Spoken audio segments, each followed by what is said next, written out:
কারণ তিনি খুবই সাকসেসফুলি গত 9 মাসে প্রতিটি ক্ষেত্রে ফেল করেছেন। এত সাকসেসফুলি ফেল করতেও একটা মানে ডিফারেন্ট লেভেলের যোগ্যতা লাগে। এই ব্যাংক কিন্তু তার নিজের করা না, সে সেখানে এমডি হিসেবে চাকরি করত। গ্রামীণ ফোনের ব্যবসাটা আমি তাকে দিয়েছিলাম, তাকেও আবার পদ্মা নদীতে দিয়ে 2টা চুবড়ি দিয়ে উঠাই নেওয়া উচিত। ইউনূস সাহেবকে আমরা যত বড় মাপের মানুষ ভাবছিলাম, উনি অত বড় মাপের মানুষ বলে মানুষ মনে করে না। ডক্টর মোহাম্মদ ইউনূস শেখ হাসিনার থেকে 7 বছরের এবং খালেদা জিয়ার থেকে 5 বছরের বড়। বর্তমানে তার বয়স 84 বছর। বাকি জীবনটা চাইলে খুব আরামায়েশি কাটিয়ে দিতে পারতেন, সম্ভবত কাটাতেও চেয়েছিলেন। আর এজন্যই 2007 সালের 11 জানুয়ারিতে তত্ত্বাবধায়ক সরকারের প্রধান হওয়ার প্রস্তাবটি প্রত্যাখ্যান করেছিলেন।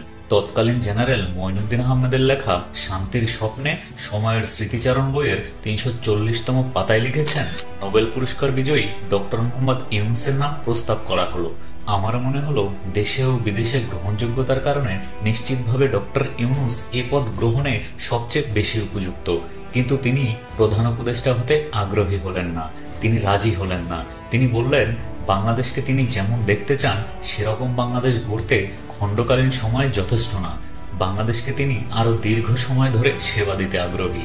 সেই মুহূর্তে আমি ডক্টর ইউনূসের কথার মর্মার্থ বুঝিনি। তিনি একজন মহান ব্যক্তি। 2007 সালে যে মানুষটি সাবেক সেনাপ্রধানকে ফিরিয়ে দিয়েছিল, 2024 সালে সেই একই মানুষ ছাত্রদের আর ফেরাতে পারেননি। সম্ভবত দেশের জন্য মায়া হয় তাই। যদি হাসিনা সরকারের মতো পাচার করার ইচ্ছাই থাকতো, তাহলে হাসিনার বদলে ডক্টর ইউনূসই 2007 থেকে 2024 সাল পর্যন্ত দেশকে খেতে পারতেন। তত্ত্বাবধায়ক সরকারের প্রধান হয়ে জিয়াউর রহমানের মতো পার্টি গঠন করে শাসন করতে পারতেন, কিন্তু তিনি তা করেননি। এর দ্বারাই তো বোঝা যায় যে সে খেতে আসেনি। তাহলে দেশের উন্নতির জন্য 5 বছর ক্ষমতায় থাকলে অন্যান্য রাজনৈতিক দলের সমস্যা কি? উত্তর আপনারাই দিয়েন। আপনি নিশ্চয়ই জানেন মাহাথির মোহাম্মদ কিভাবে মালয়েশিয়াকে পাল্টে দিয়েছিল, তাহলে আপনি অবশ্যই বুঝবেন ডক্টর মোহাম্মদ ইউনূসও একইভাবে বাংলাদেশকে বদলে দিতে পারেন, যদি না আমাদের দেশের রাজনৈতিক দল ও রাজনীতিবিদরা ক্ষমতালোভী নির্বোধ হতেন। বিগত 10 মাসে ডক্টর মোহাম্মদ ইউনূস কোথায় হাত দিয়েছে জানেন? তিনি এক কথায় কুমিরের মুখ থেকে দেশকে উদ্ধার করেছেন। ত্রিপুরা চট্টগ্রাম রেল সংযোগ প্রকল্প, যেখানে ভারত পেত বিনামূল্যে ট্রানজিট সুবিধা, আর আমরা পড়তাম কৌশলগত হুমকির মুখে।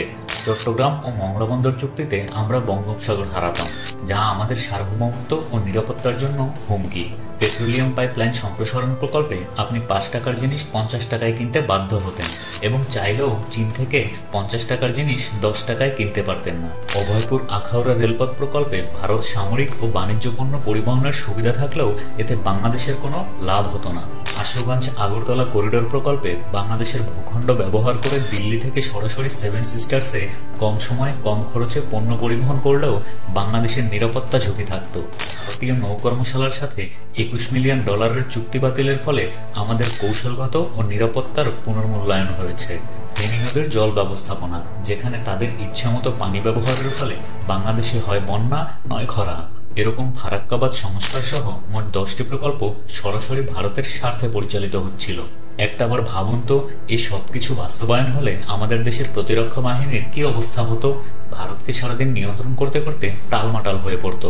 আর ওই সুযোগে দেশে মাদক ব্যবসা চোরাচালান ও বিশেষ করে রয়ের এজেন্টরা নিশ্চিন্তে ঘাটে ঘুরতে পারত। বড় ব্যাপার হলো, কখনো যুদ্ধ হলে আমাদের ভূমি ব্যবহার করেই আমাদের মারত। এখন হয়তো বুঝতে পারছেন হাসিনা আর তার বাবা কেন এই কথা বলেছিল। আমি সাক্ষাৎ করি বাঙালিদের পক্ষ থেকে শুভেচ্ছার বাণী বহন করে নিয়ে এসেছি, কৃতজ্ঞতার বাণী বহন করে নিয়ে এসেছি। আমি আপনাদের যদি কৃতজ্ঞতা জানাতে চেষ্টা করি, অন্যায় করা হবে। আমার 1 কোটি লোক দেশ ত্যাগ করে ভারতে আশ্রয় নিয়েছিল। সেদিন যদি শ্রীমতী ইন্দিরা গান্ধী, আপনাদের মহান নেতা, ভারতের জনসাধারণ তাদের স্থান না দিত, তাদের খাবার না দিত, তাদের আশ্রয় না দিত, তাদের সন্ত্রাস না দিত, তাদের অবস্থা কি হতো? আমি যদি কৃতজ্ঞতা প্রকাশ করি, তাহলে শ্রীমতী গান্ধী অন্যায় করা হবে। আমি আপনাকে শ্রদ্ধা জানাতে পারি, এর বেশি জানাতে পারি না। আপনাদের এই দান কোনোদিন আমরা শোধ করতে পারবো না। আমার লোকেরা জাতি ধর্ম নির্বিশেষে বৃদ্ধ থেকে বালক পর্যন্ত সকলেই সংগ্রাম করেছে। সেই সংগ্রাম কামিয়াব হতে পারতাম না যে ভারতের জনসাধারণ, ভারতের সরকার, ভারতের সামরিক বাহিনী আর শ্রীমতী গান্ধী নেতৃত্বে এগিয়ে না আসতো। কারো কাছে চাওয়ার অভ্যাস আমার একটু কম, দেওয়ার অভ্যাস বেশি। আমরা ভারতকে যে দিয়েছি সেটা ভারত সারা জীবন মনে রাখবে, আমরা কোনো প্রতিদান চাই না। যে ভারত সবসময় বাংলাদেশকে চোখ রাঙাতো, এখন সে ভারতের সঙ্গেই চোখে চোখ রেখে কথা বলছে বাংলাদেশ। এমনকি ইউনূস সরকার ভারতের সংখ্যালঘু মুসলিমদের নিরাপত্তা নিশ্চিত করারও আহ্বান জানিয়েছেন। গত 1.5 দশকে বাংলাদেশ ভারত সীমান্তে বিজিবি পিঠ দেখিয়েছে বললেও বর্তমানে বিজিবি মুখ দেখাচ্ছে, বিজিবির পা ধরে মাপ চাচ্ছে, এমন দৃশ্যও দেখা যাচ্ছে এখন। গত রমজান মাসে নিত্য প্রয়োজনীয় পণ্যের দাম ছিল নাগালের ভেতর। 130 টাকার পেঁয়াজ 35 থেকে 45 টাকা, 30 টাকার আলু 20 থেকে 22 টাকা। এমন রমজান বিগত 1.5 দশকে কেউ পেয়েছে বলে বলতে পারবে না। এছাড়া এই রমজানে লোডশেডিং ছিল না বললেই চলে। বিগত বছরগুলোতে প্রতি বছর গড়ে $16 বিলিয়ন পাচার হয়েছে, যা বিগত 15 বছরে হয় 28 লক্ষ কোটি টাকা। এত বেশি টাকা পাচার হয়েছে যে দেশের ব্যাংকিং খাতের কোমর ভেঙে গিয়েছে। কিন্তু নড়বড়ে অর্থনীতি ও ব্যাংকিং খাত যথাযথ সামাল দিয়ে রিজার্ভও বাড়তে শুরু করেছে এবং ব্যাংকিং খাত স্বাভাবিকভাবে নিয়ে যাওয়া যাচ্ছে। বর্তমানে বাংলাদেশের রিজার্ভ $25.44 বিলিয়ন। দেশের প্রতিরক্ষা খাতে বরাদ্দ বেড়েছে রেকর্ড 50 থেকে 55 হাজার কোটি টাকা। এতে বাংলাদেশ যেমন মাথা তুলে দাঁড়াতে পারবে, তেমনি বিপদের সময় নিজেকে রক্ষাও করতে পারবে। যে বয়সে অনেকেই বিছানায় বার্ধক্যজনিত কারণে শুয়ে পড়েন, সে বয়সে ডক্টর ইউনূস ছুটছেন 24 বছরের তরুণের মতো। বিগত 10 মাসে তিনি 9টি দেশে সফর করেছেন। দেশের ভিতরের চাপ ও দেশের বাহিরের চাপ সবকিছুই হার মানছে ডক্টর ইউনূসের কাছে। ক্ষমতায়িত জাতি রাজনীতিবিদদের জন্য হুমকি স্বরূপ, কারণ তারা টিকে থাকে সাধারণ মানুষের অসহায়ত্বের উপর নির্ভর করে। বিশ্ব যদি ডক্টর ইউনূসকে একজন নোবেল বিজয়ী হিসেবে মনে রাখেন, তাহলে কিন্তু আমাদের মনে রাখা উচিত বীর পুরুষ হিসাবে, যিনি সত্যিই চান বাংলাদেশের মানুষের জন্য কিছু করতে।